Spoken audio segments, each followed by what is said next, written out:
Hello, everyone. I'm excited today to bring you Brad Sutliffe from Delaware. Brad is a multi-brand franchisee who transitioned away from corporate America to go all in on franchising over the last few years.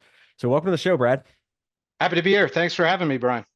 Awesome. So for all the different ways that you could decide to go out and build income, there's real estate, there's like starting a business, buying an independent business, vending machines, there's all stuff. Like why franchising? Why was that your path?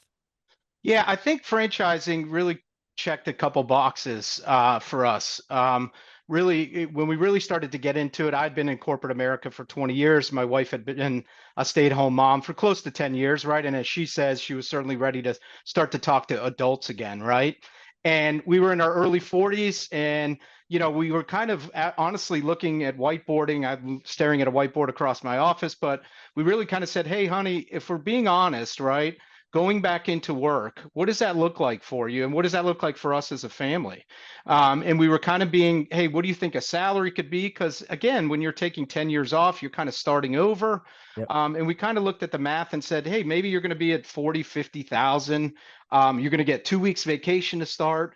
And we kind of said, at the end of the day, when we evaluated, I'm a numbers guy and a planner by nature. The take home cash on something like that, and I'm sure there's a lot of people do like, yes, I've done this exercise, when we first have the kids. When you really did that exercise and you said, hey, okay, maybe we're going to net maybe 5 to 7 grand extra, but because we got now summer camps and after school care and all that stuff. And when you finally look at it, you said, well, maybe now's the time to actually go out on our own and try business, because at the end of the day, if we're just going to yield 5 to 7 grand in extra, maybe now is the time Yeah. to start to build something out and kind of go from there. And then that led us to, all right, well, let's open a business. Well, the next question directly after that is, well, what business are we going to open, right? Because we neither one of us had true passions or knew anything about, or were creative by nature. So that kind of led us to that. What is franchising? Working with a consultant originally just to say, I don't know anything about it. Please give me 30 minutes. And if it goes nowhere, it goes nowhere. But let's start having that conversation.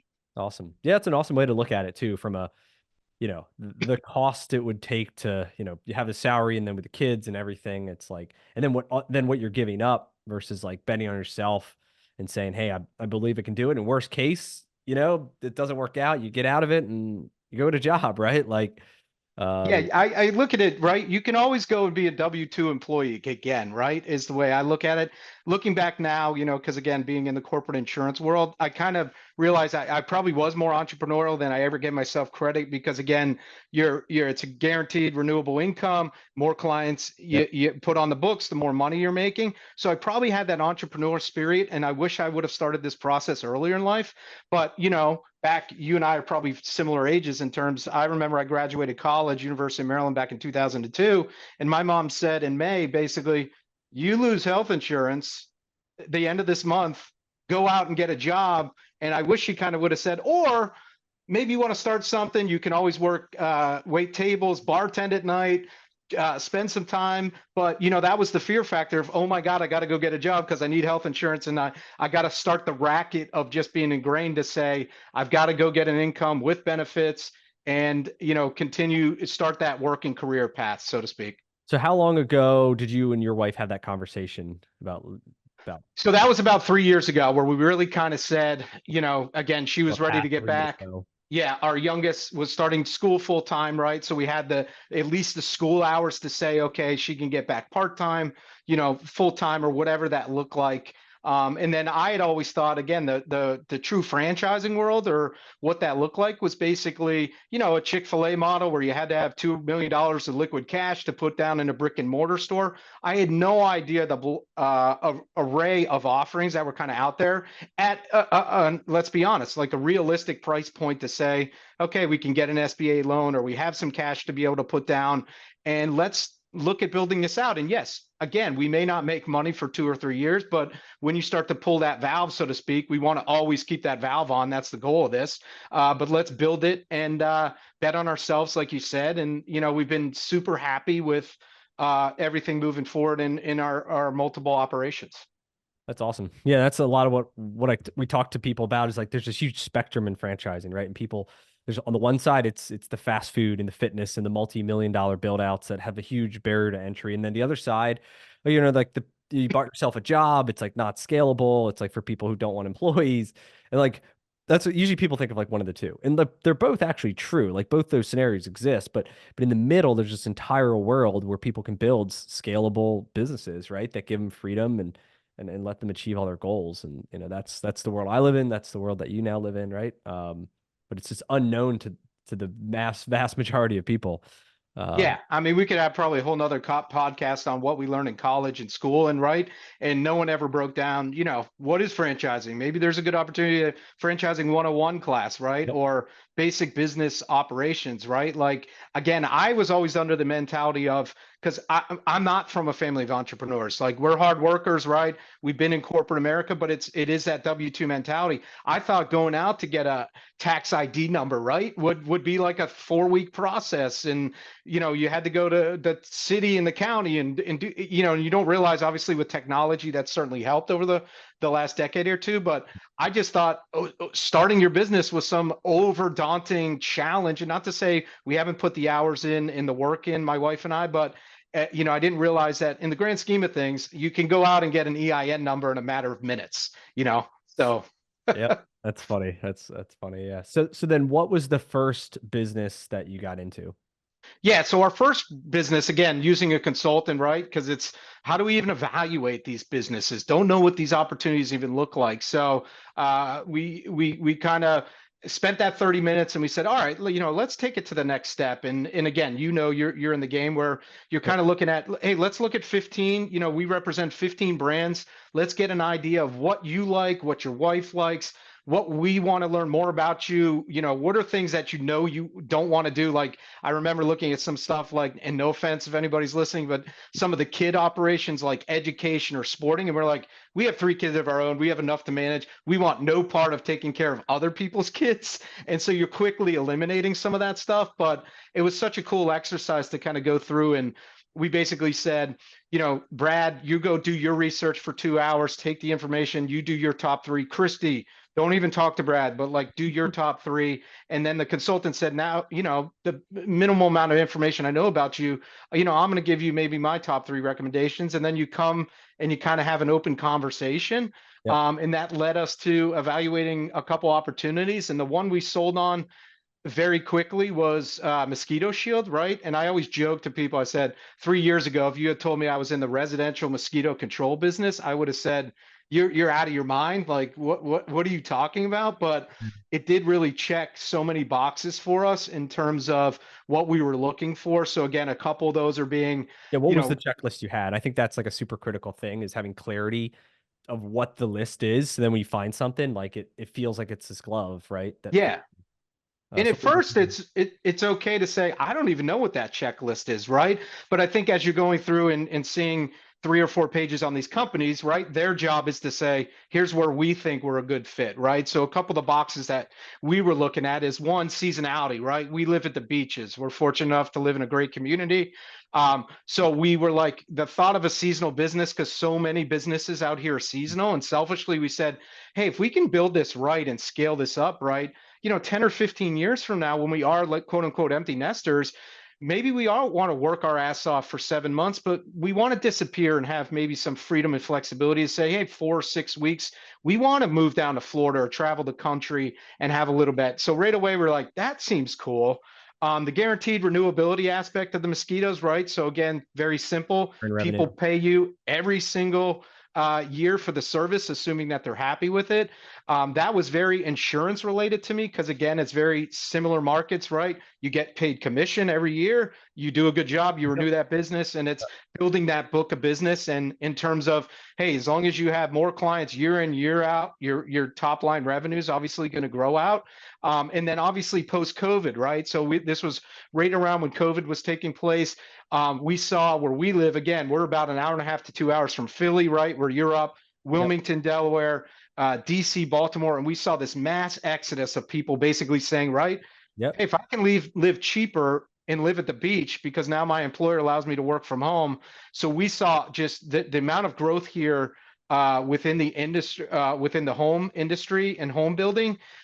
because where we live, obviously, we've got the bay, we've got the ocean. Mosquitoes are always going to be around. There was not a ton of competition, right? There was a handful of competitors. And so we quickly kind of locked in and said, yeah, we both kind of agreed, Christy and I, Mosquito Shield is really to the point where we said, are we going through this too fast? Maybe we should take a step back and like, Yeah. have some other conversations. But, once we went through that process and then met the folks, obviously Mosquito Shield, we're like, yeah, we definitely, we're locked into the right one and we're not looking back.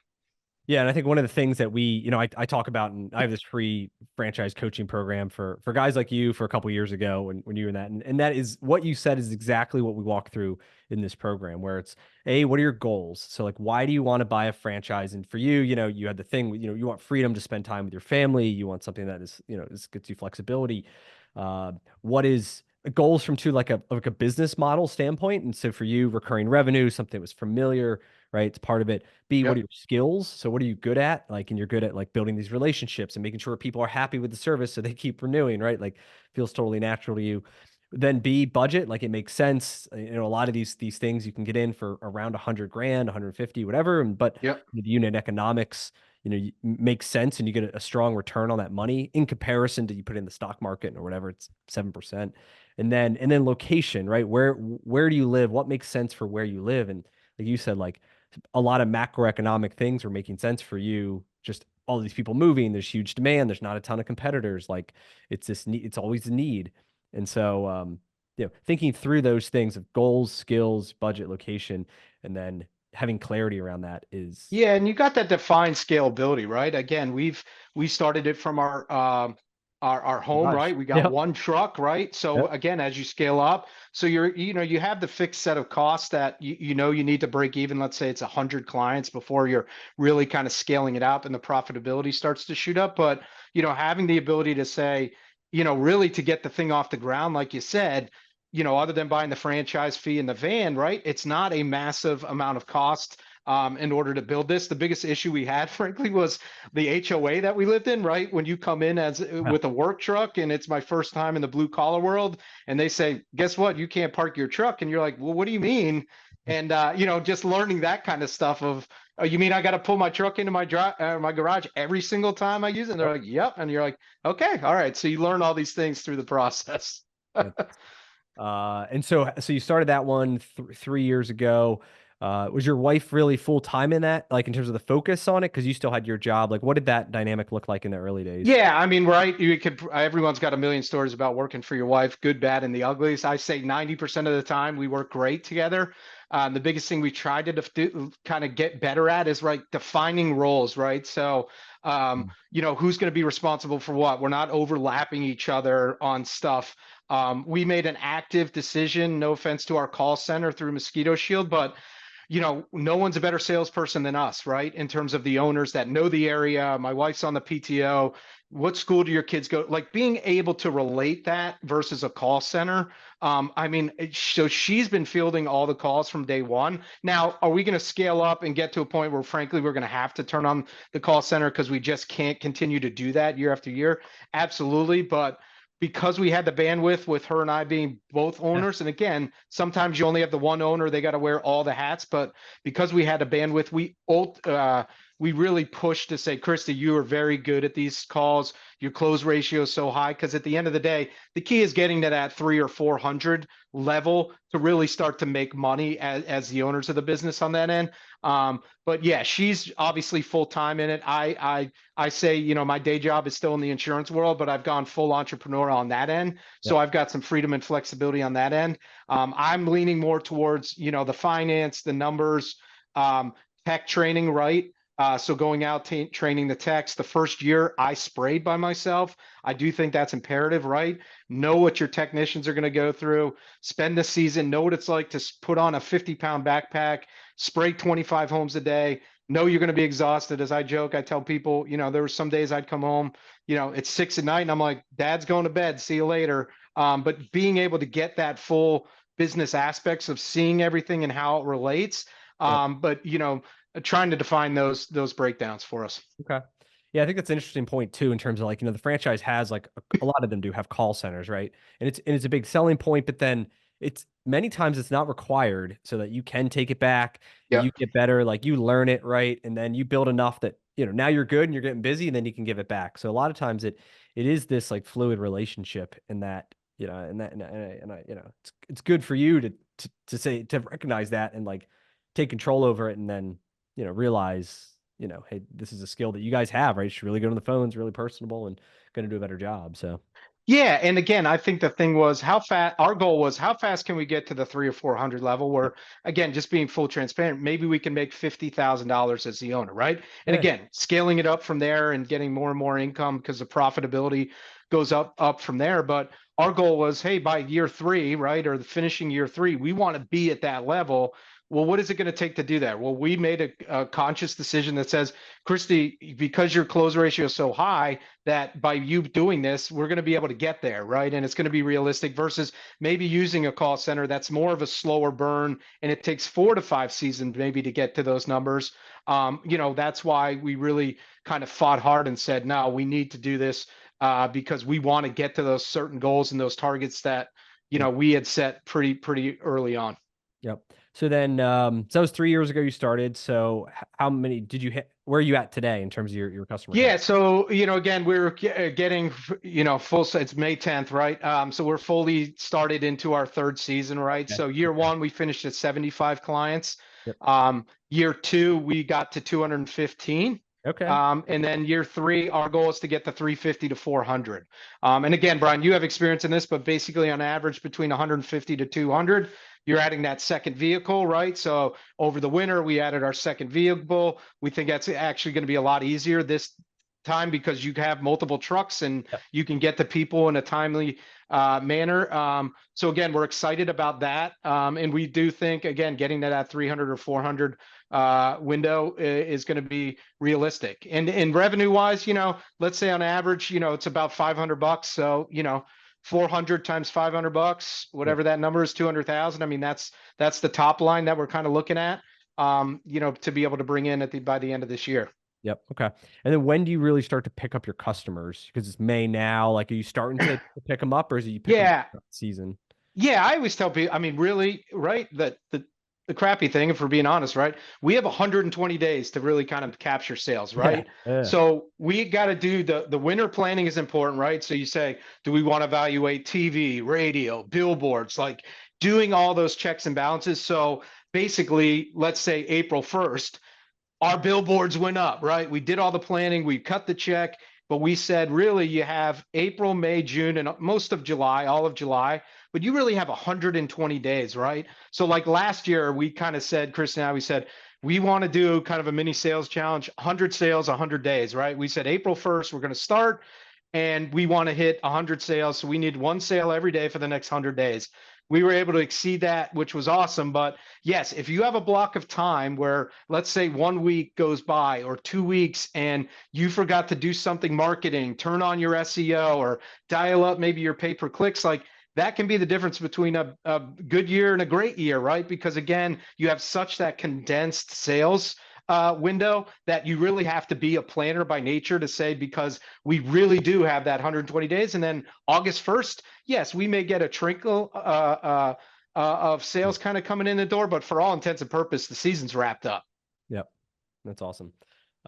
Cool. I'm excited for you. I guess, what has been the biggest challenge or you faced that, maybe you weren't expecting to? Well, one, it's your first opportunity in just getting in business, right? So learning all the blocking and tackling, learning all aspects of it, right? So like logging into QuickBooks for the first time, right? Yeah. Setting up payroll. Like again, I've always been on the corporate insurance side, on the HR side. I never knew what it was like to be on their side in terms of, setting up a payroll company. So going through that first year to 18 months where you're just checking off so many boxes of the things you got to get through. Um, I do think the biggest challenge is, at least initially, I would recommend to people in this space is you can't go cheap hiring a technician, especially your first technician. Yep. You have to invest the money, and maybe the average rate on across the country is $15. We are going in more towards the $18 to $20 range because again, if your first technician is a failure, right, and doesn't follow up, cuts corners, again, that growth or the expectations to build the growth up, significantly dropped down. So we've just from day one have said, we got to go hire a good tech, a lead tech. And we've had success. We actually have him starting in 2 weeks. He started with us 2 years ago. Thought he wanted to get in the HVAC world, but has come back. And we kind of said his only reservation, again, just being honest, was the seasonality aspect of the technicians, right? So you hire them, you bring them on, you pay them for 6 months, and they can make some pretty good money. But then it's the revolving door, right, of going to unemployment, maybe finding a winter opportunity. And he came to us and said, I actually think I'd love to come back, but I really would like a way to carve out an annual salary. And Christy and I just had to look at our numbers and our books and say, hey, at the end of the day, he's probably going to give us the best opportunity to really get this to that 3, 4, 600 level, and we've got to invest in him. And so we made the decision to say, you know what? We're going to bring you on year round, and you're probably going to feel underpaid during the season, and then obviously feel overpaid, for those 4 or 5 months during the winter time. Okay.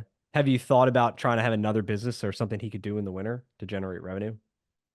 Well, yes, Brian, because we now have those other Let's franchises, yeah, so let's that's a good talk about segue into those. But yeah, don't get me wrong, right? That definitely came in the back of our mind to them. say, hey, at the end of the day, we've got 2 other operations that, because at least on the Donut Envy side, right, that is a year-round enterprise and operation that, hey, maybe he's not giving us 40 hours a week, but the gentleman's agreement, so to speak, is, hey, 20 hours a week that we're going to roll you into the donuts. And we did have that conversation with him, and he was happy to be included in that. Yeah. So Yeah. So the second brand you got into, Donut NV. Talk about what that business model is. I know I've had him on the podcast a while ago, but for yeah, those who haven't heard. yeah, super. Again, I always feel like the Facebooks of the world, they're listening to you talk, right? And then the next thing you know, you're on Yeah, Facebook and you see 100%. the ad for Yeah. it, right? Like, and we were saying something about donuts. The next thing you know, I see this, on a franchising website, new donut envies, and it's super cool. The mini donuts, watch them as they go through, and I'm sitting there thinking, man, I didn't think we'd want to get into another franchise space at least so soon, but I just showed it to my wife. I said, why do I think that this could just clean up at the Yeah. beach, Oh, like where yeah. we live? Yep. Super high traffic area for 4 or 5 months of the year, right? When all this summer, no competition. Frankly, there was nobody in that space. We were really looking at, man, you don't realize donuts, right? It's probably one of the few foods that can be eaten breakfast, lunch, dinner, hungover, drunk, you name it, like literally it can be eaten 24 hours a day. Yeah. And so her response back to me, Brian, was, yeah, that's great, Brad, but you don't even like donuts. And I said, yeah, I know, but I like the dough in donuts, and let's have a conversation. And so then again, we just had some initial meetings to say, don't even know anything about it.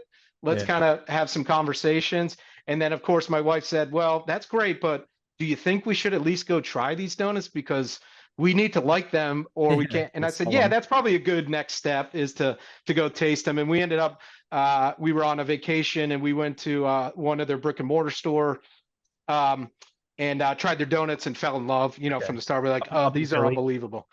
No, we actually went to the one in Florida. Okay. So I think it's Claremont. But So when did you launch that? So we started having conversations, I want to say last spring, but we fully launched. Basically, we had training this past December. So Okay. we brought the truck back. We did a great week down in Orlando, picked the trailer up in Georgia, drive up the East Coast. First time pulling a trailer, right? Some people are going to be like, I'll never get in a trailer. I just want to tell you, I've been there, done that, both of us. You got the anxiety, but when you really get behind the wheel, you're like, okay, it's not as bad. Now, don't get me wrong. Wider I turns. still have trouble backing up and doing that stuff, but driving straight, I'm pretty good. But like you said, slower, wider turns, all that kind of fun stuff. Realizing you're going to get 7 miles a gallon when you're pulling it down Route 95. But, we had a couple events to kick it off right before, the holidays. So again, we wanted to just get some test runs. We didn't charge anything. Again, my wife's a big on the PTO. So we did a teacher appreciation. And again, doing stuff like that to kick off just gets the word of mouth starting to spread out there. And then, her and I really worked the truck for, I'd say, the first 3 months. We wanted to get our feet wet again in this. right? Segue to the mosquitoes. It's the off season. We've got the bandwidth to kind of roll this out at this time, figure out how it's working, how it's operating. And what I didn't realize with Donut Envy is just how easy it is uh, to get people to want to book your events, right? And to include you at festivals and to these different events. It's a very I hate to say this, I don't want to jinx myself, but showing them the truck, the pictures, the videos, and they're looking at you saying, yeah, why wouldn't we want you to be a part of Yep. this? Again, very minimal competition. I mean, it's just been a very easy sales process. Now, don't get me wrong, you got to invest it, you got to be organized, detailed, do the outreach, hit Yeah. them. But they're all coming back, I'd say 80% of the time, like, yeah, why wouldn't we want to have you So guys? you got them December. It's now May. So how many events have you done in the last like 5 months or so? Yeah, so I would say we've probably done 20 to 25. I mean, consistently we were probably averaging 1 to 2 events a week for the And you're first. probably getting to the busy season now in the summer, right? Yeah, so the scary thing was when we looked at our calendar, right? We were like, "Oh, okay, mosquito season starting, right?" We've got literally probably 40, 50, 60 events when we looked at the entire calendar and we said, "Oh my, like we can't work 8 out of 7 days a week, right?" Again, doing the insurance, doing the mosquitoes, doing the donuts, and we actively made a decision at that point in time that, hey, we got to probably go. Now is the time to go start to recruit a general manager. Mm. So in the last 3 weeks, maybe a little bit longer than that, but we've had a full-time GM on salary, trained him and doing so for the last couple of weeks, to the point where we're trying to get him to, almost run the truck, right? We're going to be filling in and helping, but he's kind of taking some ownership of it, running our Facebooks. He's going to be the lead, quote unquote, baker, right? But he's really running point of the truck day in and day out at this point in time, where Christy and I are going to be the fillers and not both of us running every single event. Because again, we want to be, involved with our family's lives, and we've got the other business, and we got to build the team, so to speak, and we think we've got the right person for that. Is that business profitable?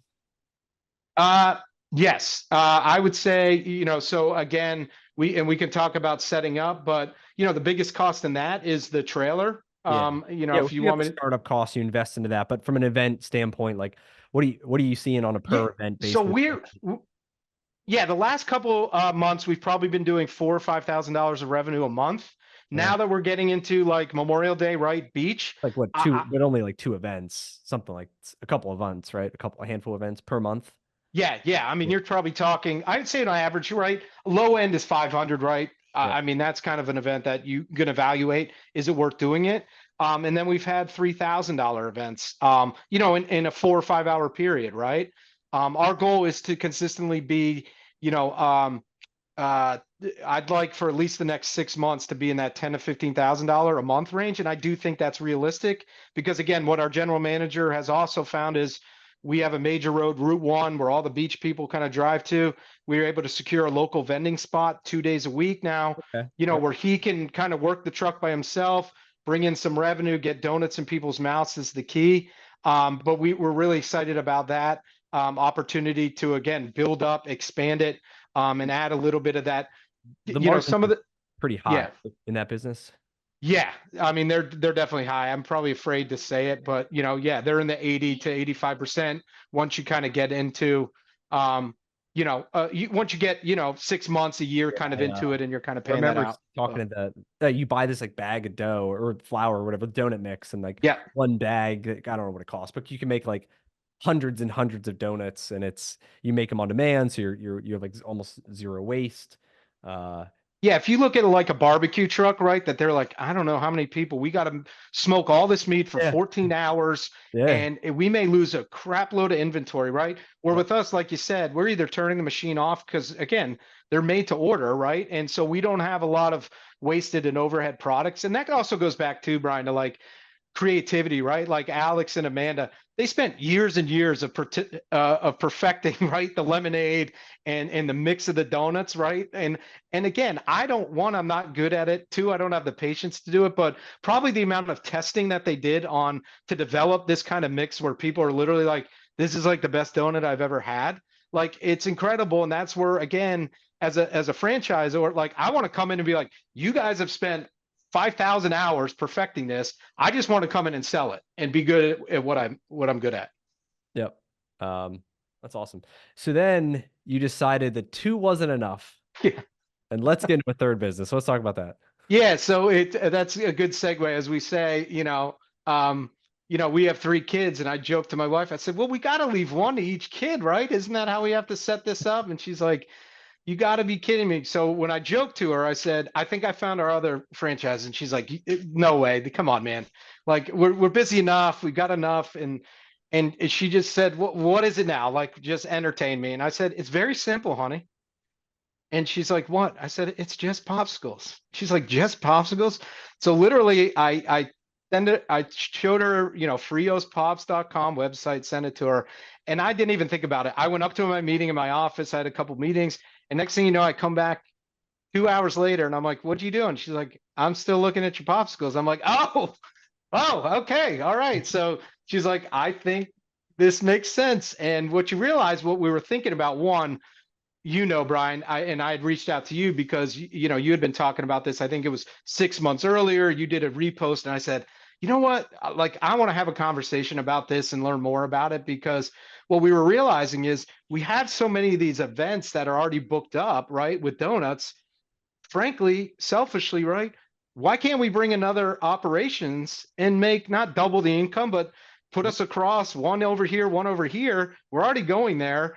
And let's add donuts and popsicles, and add that to our operations. And again, if it was more complicated, then frankly, it's prepackaged, right? You know the deal. You're just reaching in the freezer, giving it to them, charging them the Get into the $5 event. for the pop. You're already And doing the work to get the events, or some events, maybe donuts don't make sense, but pops do. Other events, pops make more.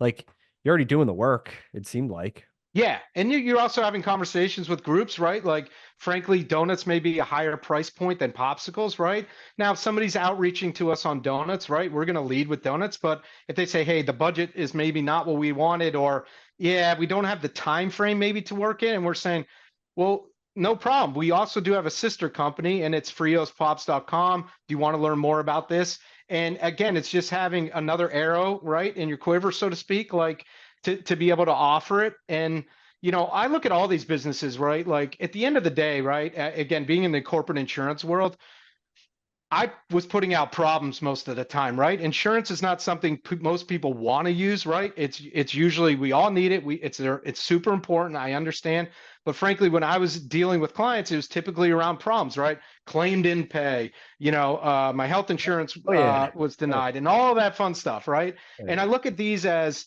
again, I'm very thorough and detailed and responsive in home services, right? 50% is just returning a phone call or a text message. But I look at these businesses as, at the end of the day, we're just trying to make people happy, right? I'm killing mosquitoes, bottom line, right?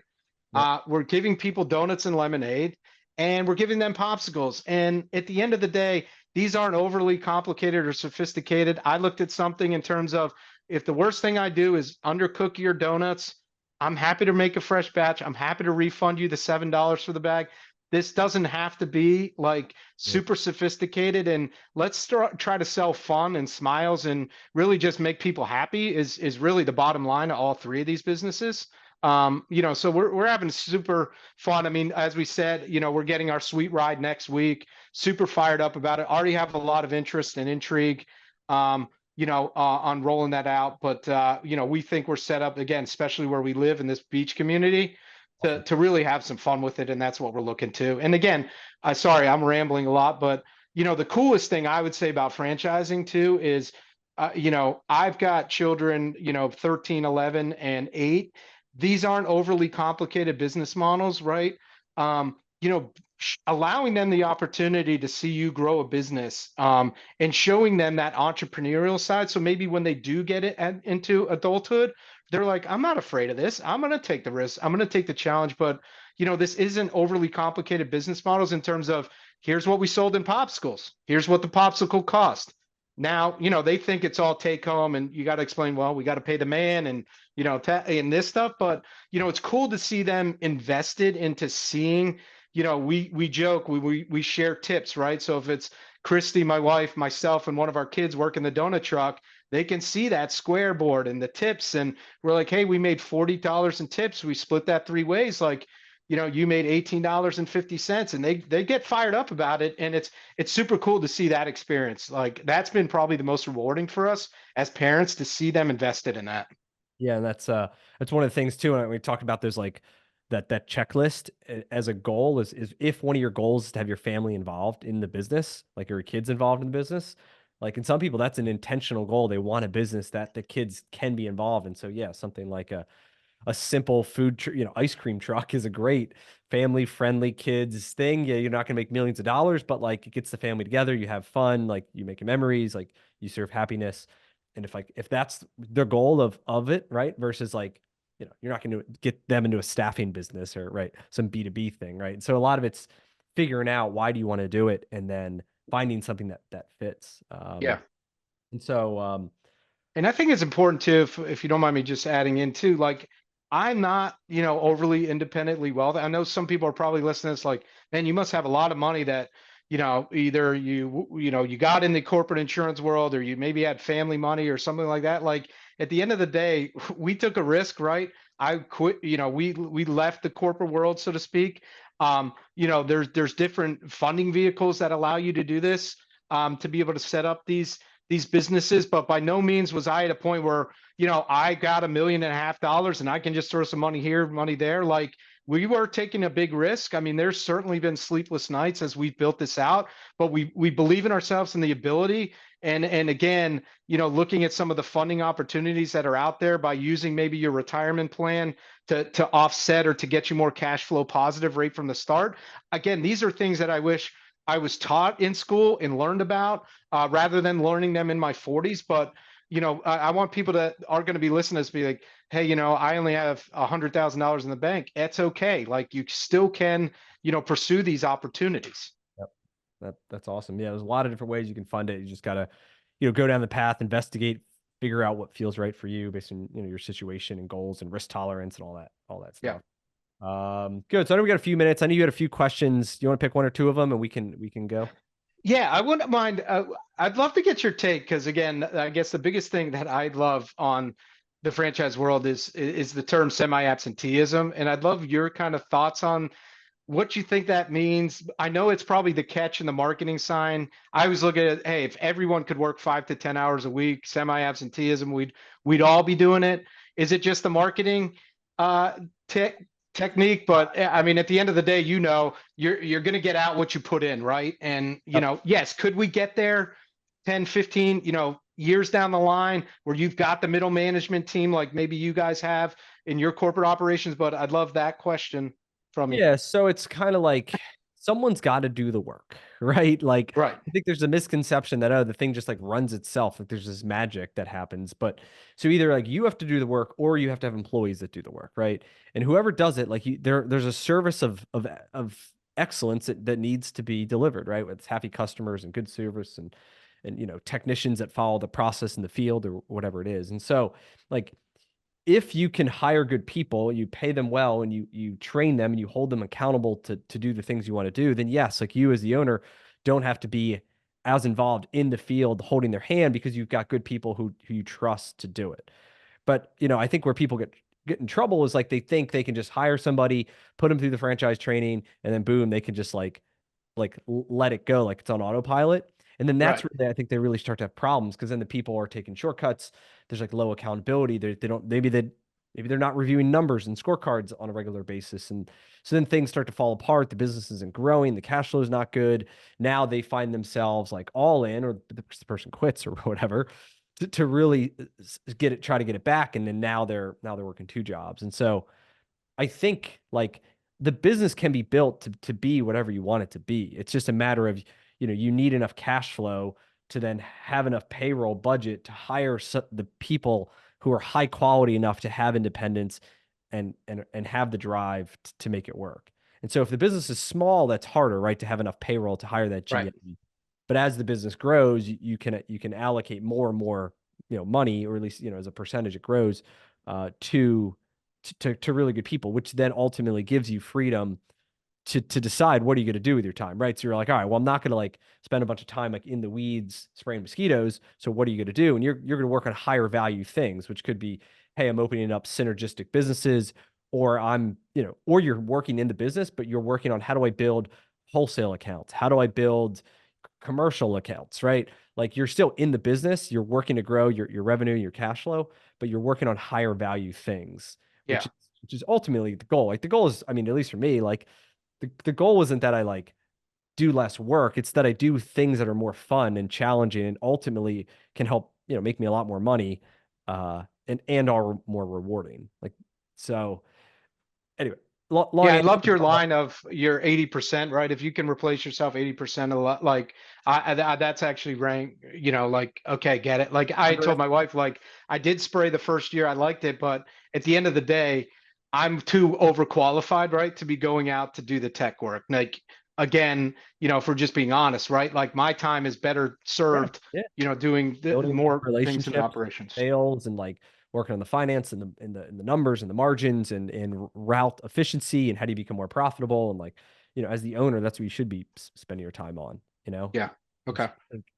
Anyway, so And I that think, yeah, yes, it's possible. It's just a question of how long, and like, and then ultimately, what are you going to be doing on your time? So then it's kind of like, I don't count. I've never counted my hours. I think it's funny, like, when you're, it's super awesome in this because I agree. I've, like, when you were a W-2 employee, you're like, oh, gotta yeah, you go count your nine to hours, five, this right? and this. Yeah, You're a yeah. business And owner, now your you're like, mind goes I don't know. 24. Your mind goes because your mind's always Yes, working on it. You're always thinking yes, about how do I make my business better? We could try that. We could do this. You build a relationship. So like this whole aspect, I think it's just so funny when people are like, oh, I'm working 5 to 15 out. Like I'm actually working 24/7. Like my brain never stops thinking yes. about the business, but I love it. So it's kind of like it's not work, right? It's more fun. And yeah, there's times it's not fun, but like it's not a job. So it's funny, it's on the outside it's like packaged that way, but then once you're in it, like it's not even a thought that crosses your mind. You're just thinking every day, how do I make my business better, right? No, it's super cool shifting that mentality of now it's your business and you're like you don't really we joke a lot working the donut trucks like we did a NASCAR race up and yeah, they're long days and they're hard, but we're like that was so much fun. Like we didn't even feel like we were working. And yeah, at the end of the day we want to bring the revenue in, but like you said, I'm similar to you. Like my brain, my wife jokes like, can you just relax and shut your brain off? And And I'm like a power switch. When I finally go to bed, it's like an on off. But then once the second I wake up, I'm like, boom, let's go, let's get after it. But it's shifting that mentality of that 9 to 5, 40 hours a week versus I don't even count hours because I don't know. It's just it's fun, like you said, and because it's yours, you're kind of like, well, it's mine. I love it. So that's why you get into it. So cool. What was your yeah. next question? Yeah, just another question is, again, just being honest and, struggling, right, in terms of, what are my next biggest things that I'd love to tackle? Like, I look at like again, I'm very good sales marketing. I know how to bring the revenue in.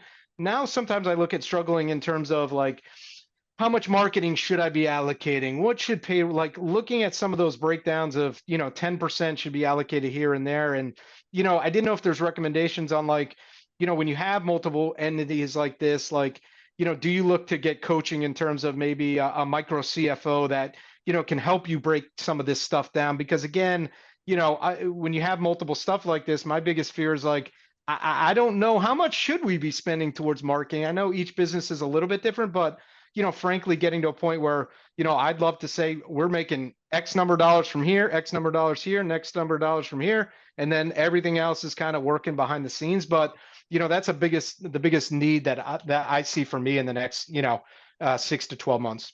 Yeah, so a couple thoughts. One, yeah, view them all as separate businesses in terms of Okay. like the P&L for that business. Obviously, a donut with a huge gross margin in like very low labor is gonna be way different than the mosquito business that is different. So I would look at them in silos, right, in terms Yep. of working your business plan. The next thing I would do would be to really leverage the franchise community. So connect with other franchisees in each brand to determine, you want to talk to the best players, right? Yeah. And figure out what are they doing and ask those very questions like what do you want your cost of payroll to be, what do you want your cost of goods to be, what do you want your target like net margin to be, whether it's 10, 15, 20%, whatever it is for the business, or in the donut business, it's much higher. And then go back to compare, all right, this is where I'm at and this is where like the benchmark is, and then you work to you work to figure it out, right? Yeah. You got to get the benchmark. There's two ways. The easiest way is to figure out what other people are at, and then compare yourself. Um, Then the other way you could do it is once you kind of got the business going for a little while, then it's kind of like, all right, I know a lot of the guys are at, I don't know, in the mosquito business, what's your target margin right now? Do you have a target margin like 15% or as a net? Oh God, I don't even know. See, that's Yep. the So, stuff I so, need to so figure out. start. So yeah. So start with the end, right? So a great Right. a great way to do it is start with the end to say, Yeah. hey, our goal is to net 15% of sales in that business, or 20%, or 10%, or whatever. It doesn't, just pick a number. And you're almost backing it into the other You stuff back it and from say, there. okay, Right. generally labor, like look at your P&Ls for the last 3 years because you got data there. It says labor is always at, I don't know, 30%. Like, do you have a labor target? No. See, again, this is the So, coaching I'm looking so, for, man. so, so so go back into QuickBooks, Yeah. compare the last 3 years by the seasons. Look at like in that The business. labor was me, Brian. Zero. Right. All right, all right, all right. So then But no, we had help last year. But yeah, so certainly going back last year, I mean, I can then you can do start to that. build out But a model to say, all right, we hire yes. a guy for $20 an hour. He's going to work 40 hours a week. It's $800. He can service X amount of revenue, right? So as a percentage, it should be blank, right? Yeah. Yep. Um, Okay. so then you start to establish a benchmark, and then really like the goal in a lot of service businesses is just it's labor utilization. So you're buying labor and you're reselling it, right? You're buying it and reselling it in the format of spraying mosquitoes, cleaning windows, power washing, right? Like taking care of seniors doesn't really matter. And so it's really figuring out what should it be, and then making sure yours is there. And Yeah. if it's not, it's either your price is too low, like you're not selling enough to utilize that labor, or your hours are too high, or your wages are too high, right? Like those are Yep. the only levers you can really pull. Okay. And then it's That's great. then you're looking at like route utilization or maximization, right? Where you've got this guy and he's got these drive times between these different houses, Yes. and and then so if his sales, if his wages are pretty high as a percentage of the sales, it could be because he's spending too much time driving, versus now that you've got two trucks and the business is starting to grow, you can build more optimized routes because he's not going like all over the place. You've got this guy goes here, this guy goes there. They can service it, they come back, right? And then you start to see as a percentage of, he can do more revenue in an hour, right? Because he has less drive time.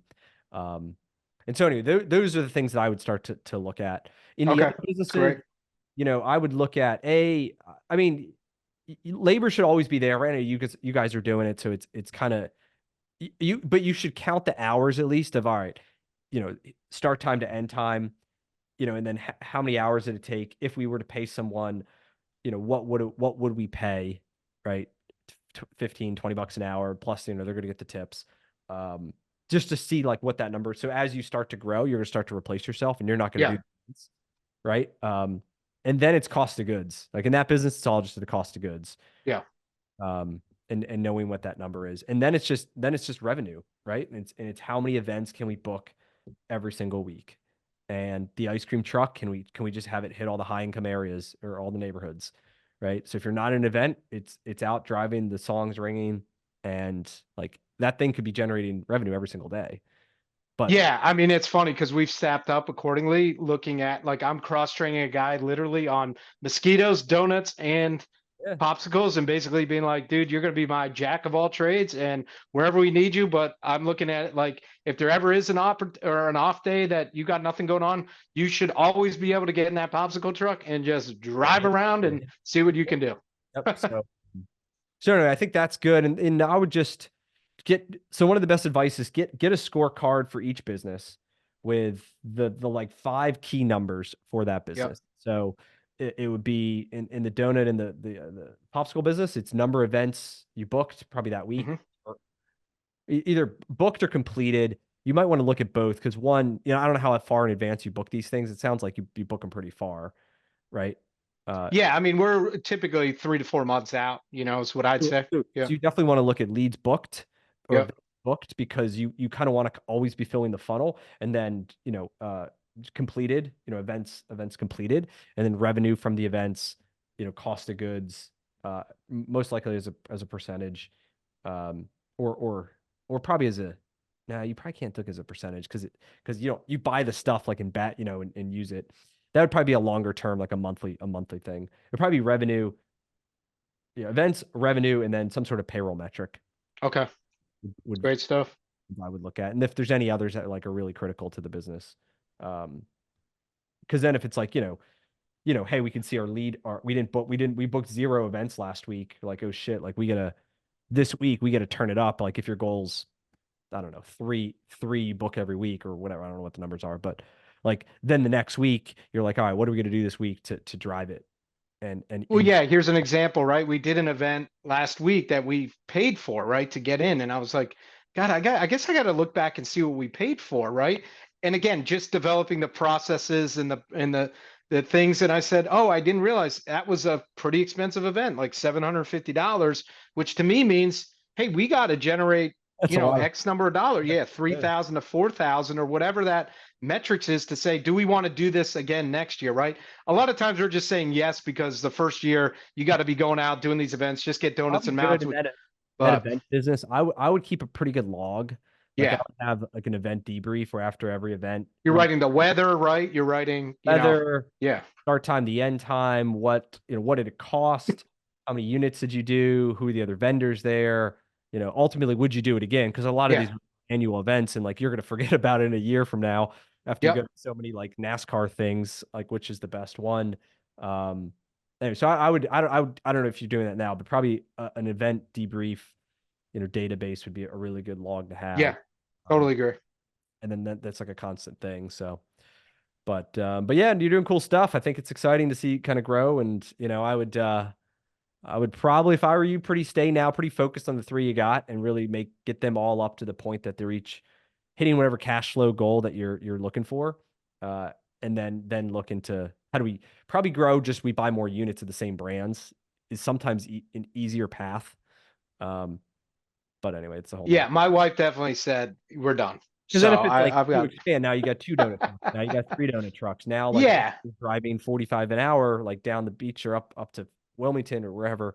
But it's the same business, so you can just duplicate it over and over again, right? And then you can build teams within each line. Like right now, you have jack of all trades, but eventually, you build teams within each one who yep. know, and then you have multiple trucks, multiple vans, even multiple potential territories for mosquito. But it's the same. You just keep running the same playbooks. Yeah, yeah. I mean, once you got the playbook, I totally get that. Where it's defined, you got the well-oiled machine like you've been doing. You do the acquisition, you implement all your best practices, and it gets easier and easier almost every single time you do it. So Awesome, cool. I appreciate you coming on, sharing all your stories and all these numbers. If someone would wanted to get in contact with you, what would be the best way? yeah, probably LinkedIn, right? Brad Sutliffe through LinkedIn would probably be the best way. Awesome, cool. Thanks again. I look forward to kind of watching your journey. Yep. Thanks, Brian. Appreciate it. Had a great time.